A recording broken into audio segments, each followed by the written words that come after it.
Howdy, it's Jim Morado, and we are in Montpelier, Vermont, actually walking up to their state house. And it is gorgeous.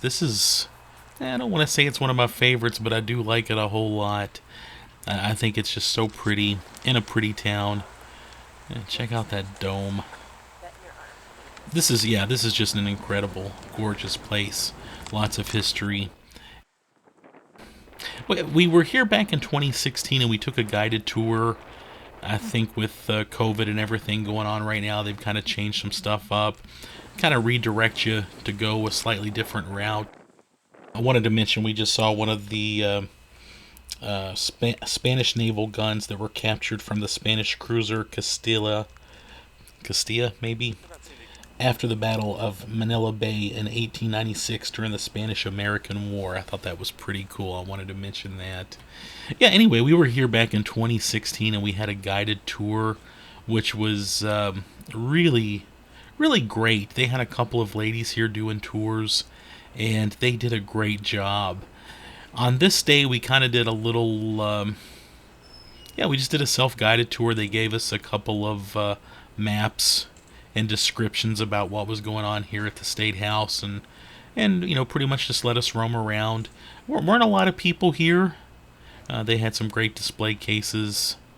There's the inside part. When we were here back in 2016, I also remember they had a gift shop that was really well stocked and a lot of fun. And we just had a good time here back in 2016. This was more of just kind of an edited stop, and still fun, but again, more of a self-guided tour. But there were a few things I wanted to mention to you because I do like this state house so much, and I wanted to just point out a couple of things that impressed me a bit as we go through. And of course, you've got all the political pictures, all the important rooms. The thing I really like here the most, though, and we'll get to it here shortly, but let me go ahead and tell you about the Cedar Creek reception room. It has been restored to a period later than the building itself. Dominated by a 20 by 10 foot painting, The Battle of Cedar Creek, the room served as the state library until it was transformed and redecorated as the reception room in 1888. Elaborate wall stencils, bent brass gas chambers, an Oriental-inspired carpet design, and stained glass skylights brought the Gilded Age to the Vermont State House. Yeah, we're kind of looking out the window there. That's a nice view. And it goes on a bit, but that painting, The Battle of Cedar Creek, was painted by Julian from 1871 to 1874 for the State House, and it commemorates one of Vermont's finest moments in the Civil War. In Virginia's Shenandoah Valley in October 1864, the Old Vermont Brigade in the center of the canvas leads a rally that would reverse a Union retreat. A native of Johnson, Vermont, Scott was awarded one of the first Congressional Medals of Honor for valor at the Battle of Lee's Mills.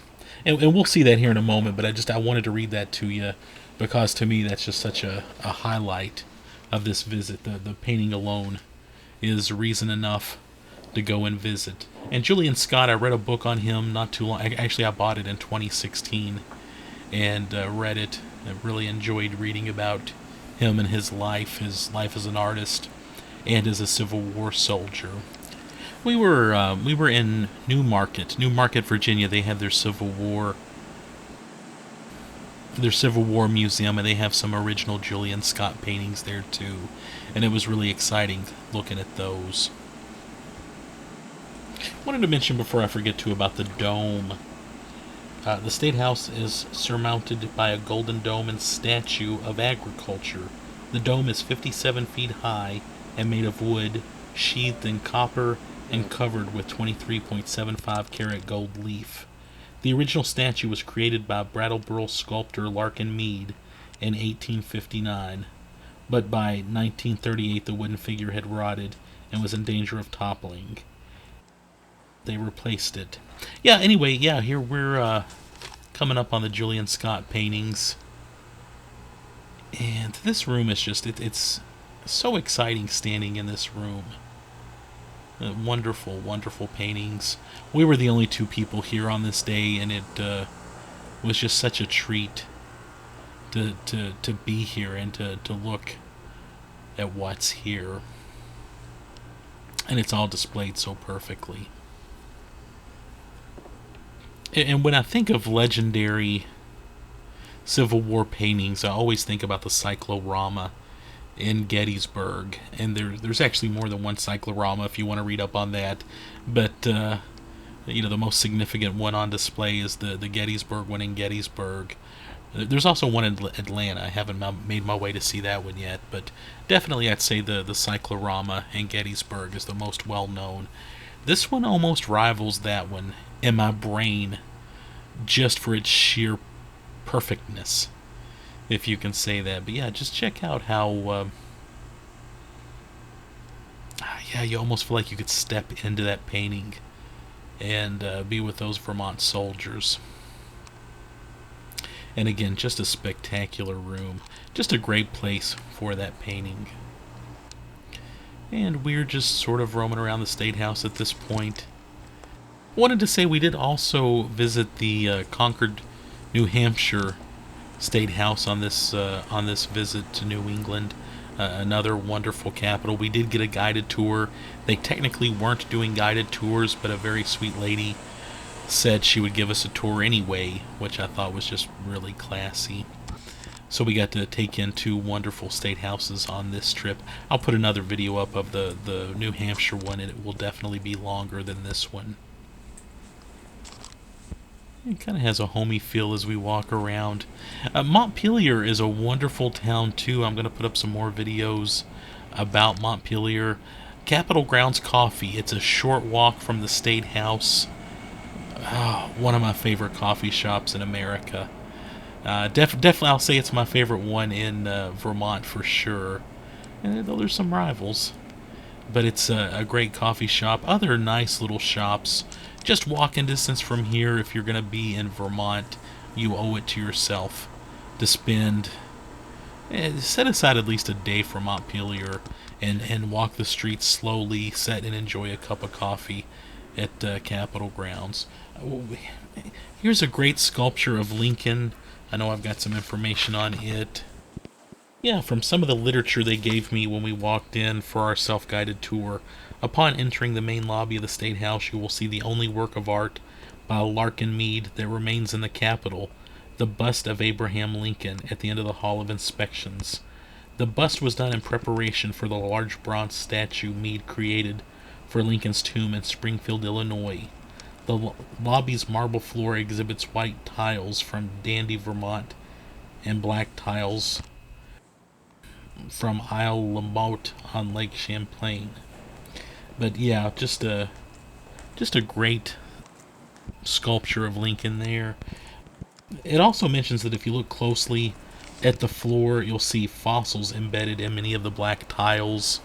And I don't think I got that on video at all. But yeah, just a very, very cool Capitol. And again, they gave us full run of the place. I kind of felt intrusive as I stuck my head in some of these rooms and just kind of looked around. Near where we just were is where they used to have their gift shop. And again, the gift shop's not there anymore. It was wonderful. They had some great books, postcards. I really wish they still had it, because I probably would have picked up some books there this time around too. I will say, as we tour capitals, it makes a difference. I know I've done self-guided tours of capitals, and I've done tours where people have given us formal tours. The formal tour is so much better than the self-guided tour, especially when you have people that are enthusiastic about the state houses. It just really makes a difference. I know we were in Springfield, Illinois right when COVID started, and they stopped giving tours just a couple of hours before we got to the state house. And one of the volunteers, he said he couldn't give us a tour, but he pretty much gave us the tour informally, by telling us what was going on and stuff. But yeah, we still were happy to go to the Vermont Capitol, and we had a good time. I hope you enjoyed this very brief, short run through the Capitol.